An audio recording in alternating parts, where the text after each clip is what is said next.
Hello everyone, welcome to my channel. आज हम इस वीडियो में एंशिएंट इंडियन केमिस्ट के बारे में डिस्कस करेंगे।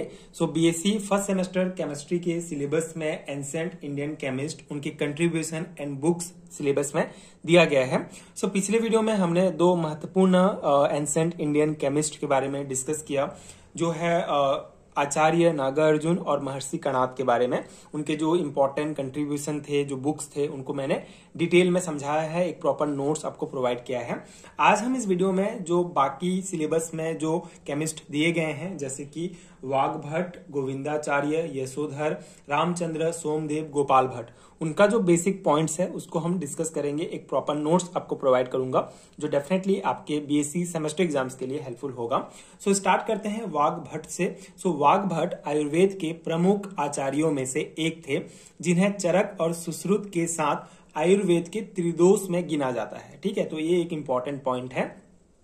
आयुर्वेद के त्रिदोष में तीन जो चरक थे, जिन्होंने चरक संहिता ग्रंथ लिखा है, चरक, सुश्रुत और वाघभट्ट, तीनों को जो है त्रिदोष में गिना जाता है। उन्होंने आयुर्वेदिक चिकित्सा को सुव्यवस्थित और समग्र रूप से प्रस्तुत किया। ठीक है, तो अब वाघभट्ट का ये बेसिक परिचय हो गया हमारा। अब इनके योगदान की बात करें तो आयुर्वेद का संकलन, वाघभट्ट ने आयुर्वेद के ज्ञान को संगठित किया और चरक व सुश्रुत के सिद्धांतों को अपने विचारों के साथ मिलाकर प्रस्तुत किया। ठीक है, तो इनका पहला योगदान है कि इन्होंने आयुर्वेद का संकलन किया, आयुर्वेद के जो ज्ञान थे उनको संगठित किया और चरक और सुश्रुत के सिद्धांतों को अपने विचारों के साथ मिलाकर नए रूप में जो है इन्होंने प्रस्तुत किया। दूसरा इनका कंट्रीब्यूशन है समग्र स्वास्थ्य दृष्टिकोण। शारीरिक, मानसिक और आध्यात्मिक स्वास्थ्य के संतुलन पर जोर दिया इन्होंने।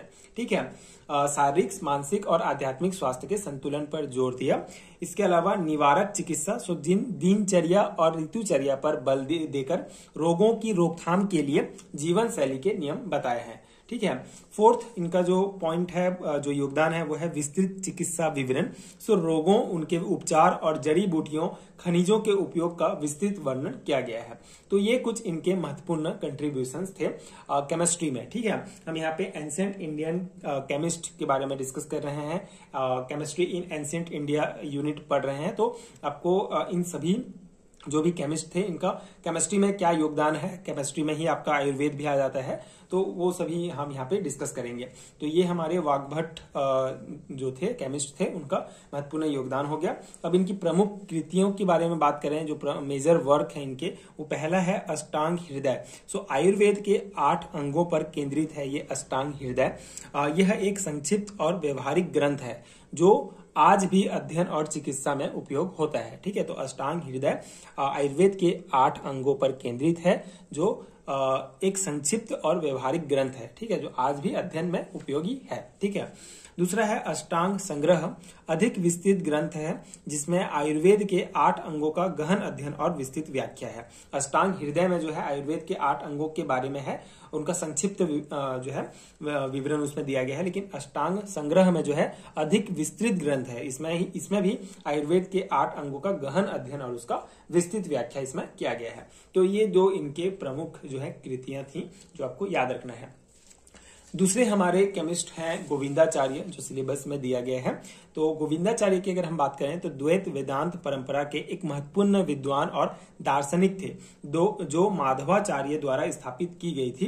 गोविंदाचार्य ने द्वैत दर्शन के संरक्षण और प्रचार प्रसार में महत्वपूर्ण योगदान दिया। ठीक है, तो द्वैत वेदांत आपको याद रखना है। द्वैत वेदांत एक परंपरा है जो माधवाचार्य के द्वारा स्थापित की गई थी। द्वैत वेदांत परंपरा के एक महत्वपूर्ण विद्वान और दार्शनिक थे गोविंदाचार्य। ठीक है, इनके योगदान की बात करें तो पहला है द्वैत वेदांत में।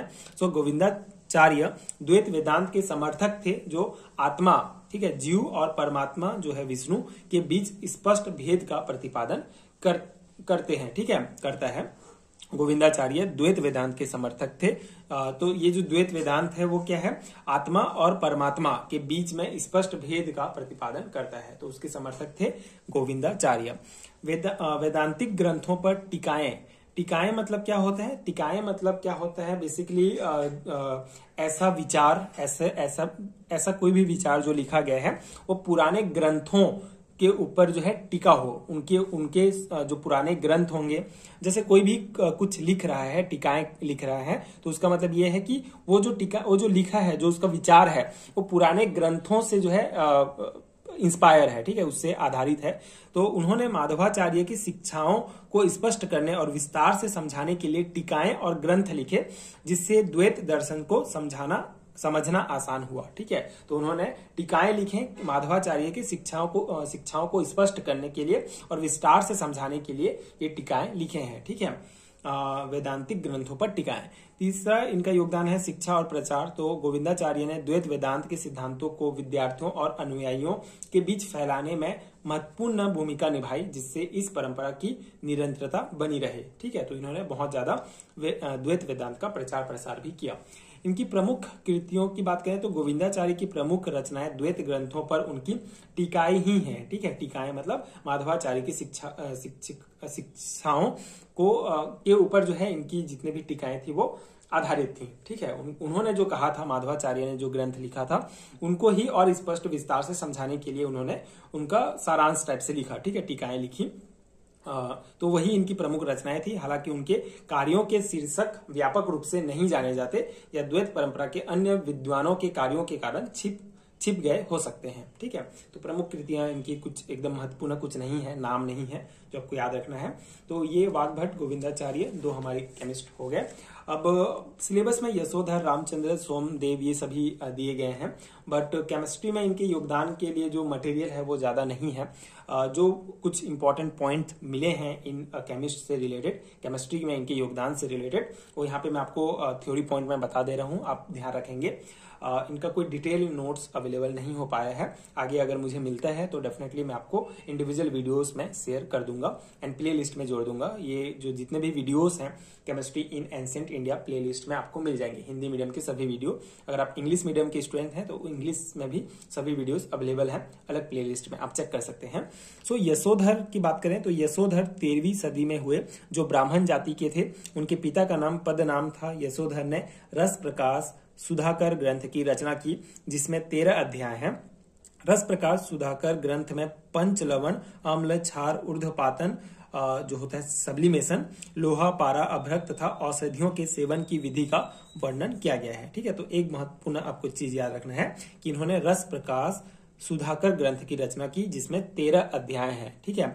और रस प्रकाश सुधाकर ग्रंथ में पंचलवण, अम्ल, क्षार, ऊर्ध्वपातन, लोहा, पारा, अभ्रक इन सभी तथा औषधियों के सेवन की विधि का विस्तृत वर्णन है। इतना इंपॉर्टेंट पॉइंट है। रामचंद्र, आचार्य रामचंद्र ने रसेंद्र चिंतामणि ग्रंथ की रचना की थी। तो बस आप यही नाम याद रखेंगे, रामचंद्र ने रसेंद्र चिंतामणि ग्रंथ की रचना की थी।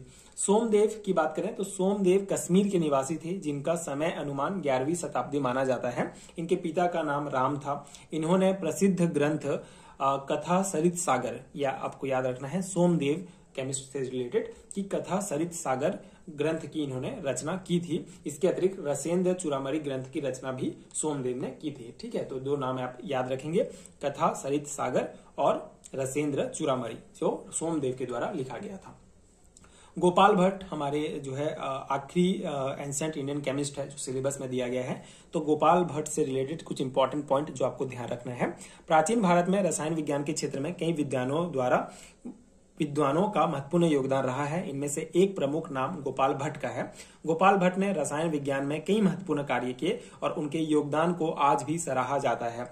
गोपाल भट्ट ने रसायन विज्ञान के सिद्धांत और प्रयोगों को सरल और सटीक ढंग से प्रस्तुत किया। उन्होंने विभिन्न धातुओं, रसायनों और उनके गुणों के बारे में विस्तार में लिखा।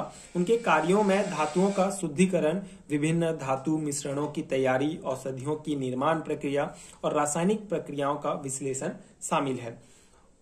उनकी रचनाओं में रस रत्नाकर और आयुर्वेद प्रकाश प्रमुख हैं। रस रत्नाकर और आयुर्वेद प्रकाश प्रमुख हैं, जो रसायन विज्ञान और औषधि विज्ञान के महत्वपूर्ण ग्रंथ हैं। गोपाल भट्ट ने इन ग्रंथों में रसायन विज्ञान के प्रयोगों, उनके परिणामों और उनसे होने वाले लाभों को विस्तार में वर्णित किया है। तो ये जो है पूरा थ्योरी पॉइंट है, आप ध्यान से समझ सकते हैं। उनकी रचनाओं में रस रत्नाकर और आयुर्वेद प्रकाश प्रमुख हैं, जो रसायन विज्ञान और औषधि विज्ञान के महत्वपूर्ण ग्रंथ हैं। गोपाल भट्ट ने इन ग्रंथों में रसायन विज्ञान और प्रयोगों और उनके परिणामों के बारे में होने वाले लाभों का विस्तार से वर्णन किया है। तो दो नाम आपको याद रखना है, रस रत्नाकर और आयुर्वेद प्रकाश, जो गोपाल भट्ट का जो है गोपाल भट्ट के प्रमुख रचनाएं हैं। तो ये हो गया हमारे एंसेंट इंडियन केमिस्ट जितने भी सिलेबस में दिए गए थे बीएससी फर्स्ट सेमेस्टर में। तो आई होप कि आपको समझ में आ गया होगा, यानी नोट्स आपके एग्जाम के लिए हेल्पफुल रहा होगा। ये प्रॉपर मैं आपको सेमेस्टर एग्जाम के पर्सपेक्टिव से नोट्स प्रोवाइड कर रहा हूँ, जो डेफिनेटली आपके सेमेस्टर एग्जाम्स के लिए बहुत हेल्पफुल होगा। एंड अगर आपको हैंड रिटन नोट चाहिए पीडीएफ फॉर्म में, तो नीचे डिस्क्रिप्शन बॉक्स में आपको लिंक मिल जाएगा। एंड आगे की वीडियोज देखने के लिए चैनल के साथ जुड़े रहिए। Thank you so much for watching.